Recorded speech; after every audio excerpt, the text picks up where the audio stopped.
Two Bulgarian women, Kvetelina Gencheva and Svetanka Doncheva, have been named as key players in a sophisticated Russian spy network operating from the UK.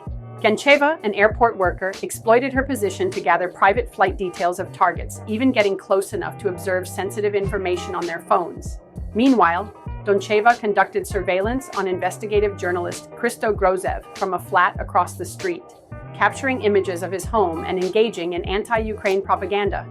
Both women have denied their involvement when approached by the BBC, yet evidence links them to a broader operation directed by Jan Marsalek, a notorious figure in Russian intelligence.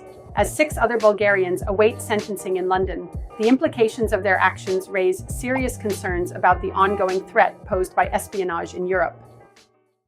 In a shocking turn of events, top US officials accidentally included a journalist in a group chat where they discussed military strike plans against Houthi rebels in Yemen. This breach of security, reported by The Atlantic, revealed classified details just hours before the operation commenced. Vice President J.D. Vance and Defense Secretary Pete Hegseth were among those in the chat, sharing sensitive information that could have endangered American lives. Critics, including Senate Democrats, are calling for an investigation, labeling it a serious national security scandal. Meanwhile, Trump's administration defends the operation's success, but the fallout from this mishap raises serious questions about communication protocols in high-stakes military planning. In a striking turn of events, Russia has launched a missile attack on Sumy, Ukraine, injuring dozens, including children. This comes as US and Russian officials engage in peace talks in Riyadh, aimed at reviving a crucial grain deal. Ukrainian Foreign Minister Andriy Sybiha has condemned Russia's actions, insisting that peace cannot be achieved through hollow statements while civilians suffer. The ongoing negotiations, touted as productive, are grappling with the complexities of a potential ceasefire, particularly concerning the Black Sea. Meanwhile, both sides continue to exchange accusations of violating ceasefire agreements, highlighting the deep-seated tensions that persist. As the world watches, the hope for a just and lasting peace hangs in the balance amid the chaos of war. Donald Trump has stirred the pot again, this time over a portrait that hung in the Colorado state capitol.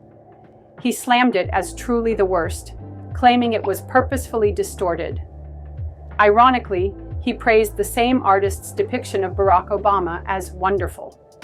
Meanwhile, in a surprising twist, Vladimir Putin gifted Trump a new portrait, described as a beautiful piece by a leading Russian artist. Trump's envoy confirmed he was touched by the gesture. This comes as negotiations between the US and Russia continue in Saudi Arabia, signaling a potential thaw in relations. The Colorado painting, commissioned through crowdfunding, was removed after bipartisan backlash, but it highlights how art can reflect political tensions and personal perceptions.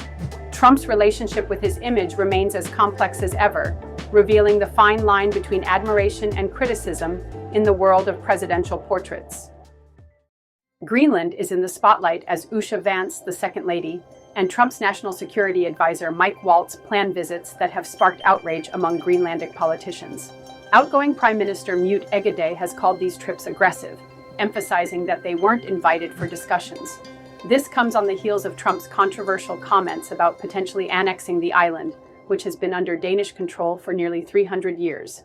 While the US claims a vested interest in the Arctic, many Greenlanders feel disrespected by these high-profile visits.